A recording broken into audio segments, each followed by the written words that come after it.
Paggising ng poging vlogger, naisipan agad namin ang matrona kong jowa na maglaro ng apoy. Kaso pagharap niya may patay na daga. Kaya sinabi ko sa kanya bumangon na tayo. Kaya inutusan ko yung matrona kong jowa na linisin na lang yung bahay. Ganto ko kabuting asawa. Sundin mo lang ang utos ko, bibigyan kita ng magandang lahi. Pagkatapos niya, niyaya ko siya. Pumunta ako sa lagayan ng mga susi ng sasakyan ko kasi nga mayaman ako, di ba? Mayabang pala. Habang papaalis kami, inutusan ko muna yung asawa ko bumili ng tawas. Baka doon pa siya abutan ng putukan. Dahil nakapagtawas na siya, tara samahan nyo kami, pupunta kami sa lihim na hardin. Dito nga pala sa lihim na hardin, bukod sa napakalinis, sariwa pa ang hangin. Pagdating mo nga dito, makikita mo agad yung malaki nilang parking lot. Pagpasok nga namin dito, agad kami tumakbo. Dati kasi akong agaw cellphone, kaya mabilis akong tumakbo. Kaso lang yung sugar daddy nyo mabilis na mapagod. Kaya basic lang muna yung gagawin natin. Ito nga pala yung una natin gagawin, ang tawag dito is fly high butterfly. Ang gagawin mo lang, tatalong ka lang ng ganito. Pag amoy putok ka na, tumigil ka na. Dahil nga naamoy ko yung matrona kong jowa na may amoy na, tumigil na kami. Sabi ko nga dyan, iba naman gawin natin. Yung hindi na tinataas yung kilikili. Kaso talagang tukso ang tadhana. Sabi ko sa kanya ang gawin natin ay backstroke.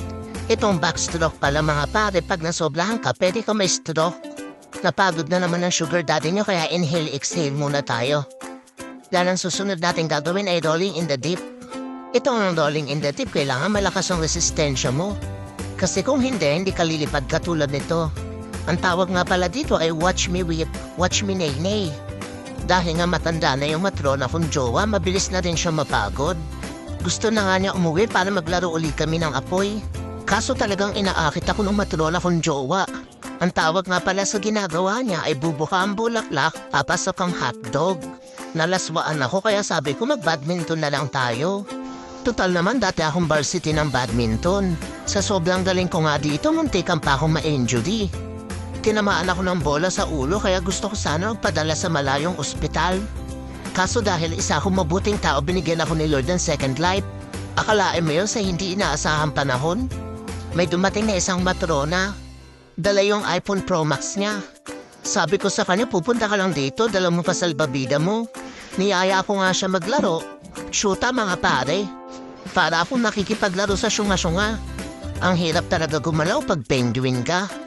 Diyos ko, mas lamang pa magdampot ng bola kaysa tamaan ng bola. Kaya ayoko na. Mukhang hindi ako papawisan dito sa kalaban ko. Kaya niyaya ko na silang umuwi. Kaso sa pag-uwi namin, imbis na sariwang hangin yung maamoy ko, mukhang may naputukan na dito sa dalawang matrona. Ito talagang dalawang magkapatid na matrona, iisa ng amoy. Yung pagising nila, amoy pagod na sila. Yung tsatsadain mo silang kasama kasi no choice ka. Dahil kakaiba na nga yung amoy nila, niyaya ko na silang umuwi. Habang papauwi kami, sabi ko sa mga dumadaan, vlogger kami. Walang naniwala kaya sa mga nanonood, i-share mo lang ng i-share tong vlog ko. Pipili ako ng isang mananalo ng iPhone Pro Max. Idarapol natin, bubunutin natin sa February 14, 3024. Kaya ano pa inaantay nyo? Share nyo lang yung vlog ko. Sa susunod uli na vlog, kita-kita. Thank you for watching, guys.